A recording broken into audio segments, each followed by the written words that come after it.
Run for the Song podcast. James essentially like asked me to join Holding Absence, you know, Right, so there's like a real, you know, like a big kind of like, there's a bond there, you know, like me and James have like a real like deep connection as friends, and he's one of my like closest friends. He's one of my like best friends.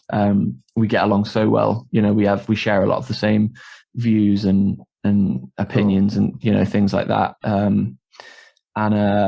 I don't think I've really ever said like this like to many people, but you know, like James like heavily like influenced my my like sobriety and stuff, and what made me be like, oh, you know what, like I want to give this a go. And sort of whenever I'd have those little bouts of like, oh, you know, gonna kick it, I'd be like, oh no, you know what, James is, you know, he's about 3, maybe 4 years younger than me, and had been straight edge for I think like 3 or 4 years. And I was like, God, bloody hell, like he's so together. So it was almost kind of like I look up to James with a lot of respect and love, as, you know, as a friend and a person. So yeah, it was definitely hard hearing James say, oh, I'm, you know, not happy in the band. I'm thinking about leaving. And, you know, again, like trying to sympathize with that. Oh, you know, why wouldn't someone want to continue being in the band? It's really hard to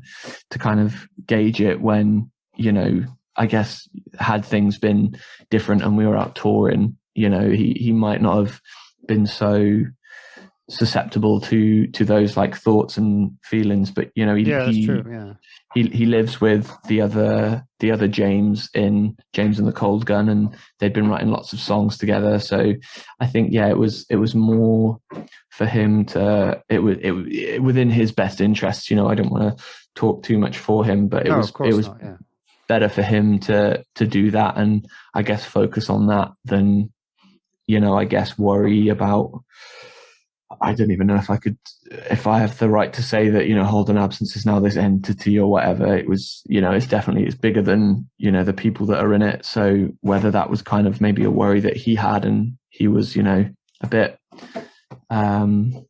tumultuous with that, I'm not sure. But yeah, I think, again, you know, the same thing with Fez. I would hate for James to be unhappy in anything. So when he was like, I'm unhappy, it was just immediately like, well, like not, you know, it wasn't like boot him out the door, go on, go, you know, but more like if you want to go, I, you know, completely understand, completely support it. And we'd had like lots of phone calls before he had said we'd brought it forward and said, you know, like, you know, he sent in an email and was like, oh, I want to leave, guys. You know, it was, we'd like confided about it quite a lot. So yeah, it was as hard as it was like really, you know, okay and fine, really.